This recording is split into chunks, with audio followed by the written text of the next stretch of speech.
వ్యవసాయం అంటేనే కాంగ్రెస్, కాంగ్రెస్ అంటేనే వ్యవసాయం.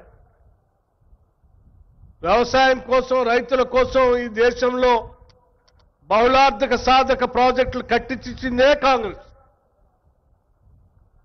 రైతుల కోసం వ్యవసాయం చేసుకోవడానికి పంపు సెట్లకి ఉచిత కరెంట్ ఇచ్చిందే కాంగ్రెస్.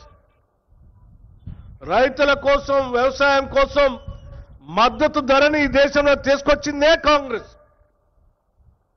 రైతులకు ఎప్పటికీ గిట్టుబాటు ధర ఉండాలని, రైతులకు సకాలంలో రుణాలు అందించాలని, బ్యాంకుల్లో ప్రయారిటీ సెక్టర్ లెండింగ్ అని వ్యవసాయ శాఖకి పెద్ద ఎత్తున నిధులు ఇచ్చేటట్టుగా బ్యాంకుల్లో కండిషన్ పెట్టింది కూడా కాంగ్రెస్ పార్టీయే. ఈ దేశంలో గ్రీన్ రివల్యూషన్ తీసుకొచ్చింది కూడా కాంగ్రెస్ పార్టీయే.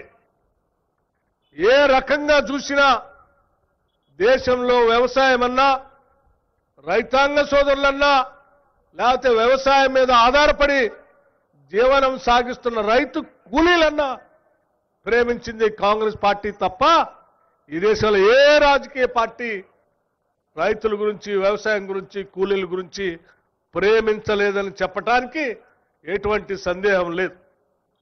ఈరోజు చివరికి రైతుల కోసం ఇంత పెద్ద ఎత్తున రైతు భరోసా కార్యక్రమం చేస్తూనే రైతులకి 21,000 కోట్ల రూపాయల రుణమాఫీ కూడా ఈ ప్రభుత్వం చేసింది.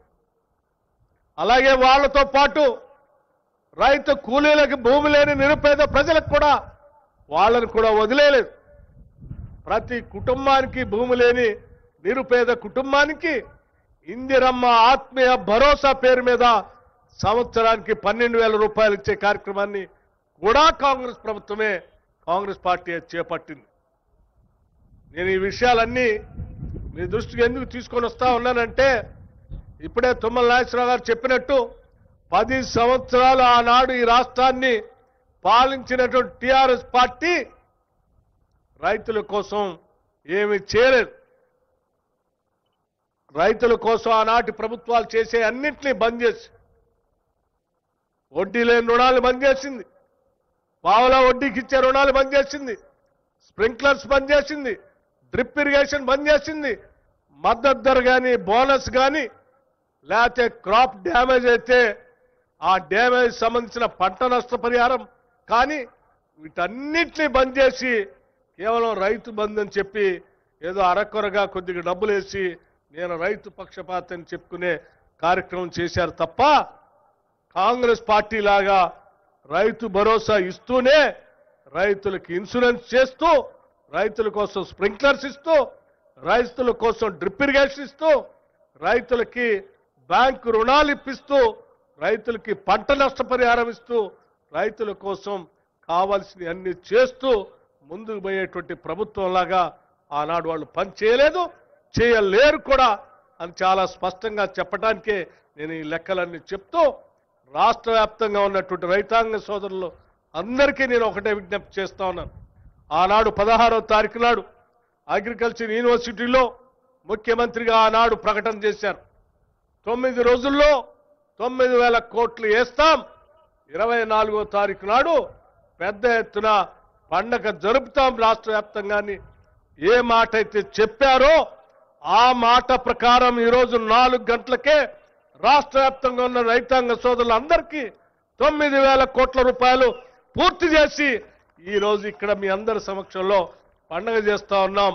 రాష్ట్ర వ్యాప్తంగా ఉన్నటువంటి రైతాంగ సోదరులకు కూడా మీరు కూడా పెద్ద ఎత్తున పండగ చేసుకుంటూ ఈ పండగకి కారణమైన కాంగ్రెస్ ప్రభుత్వాన్ని, ప్రజాప్రభుత్వాన్ని ఆశీర్వదించవలసిందిగా మీ అందరినీ కోరుతూ నేను ముగిస్తా ఉన్నాను. నమస్కారం.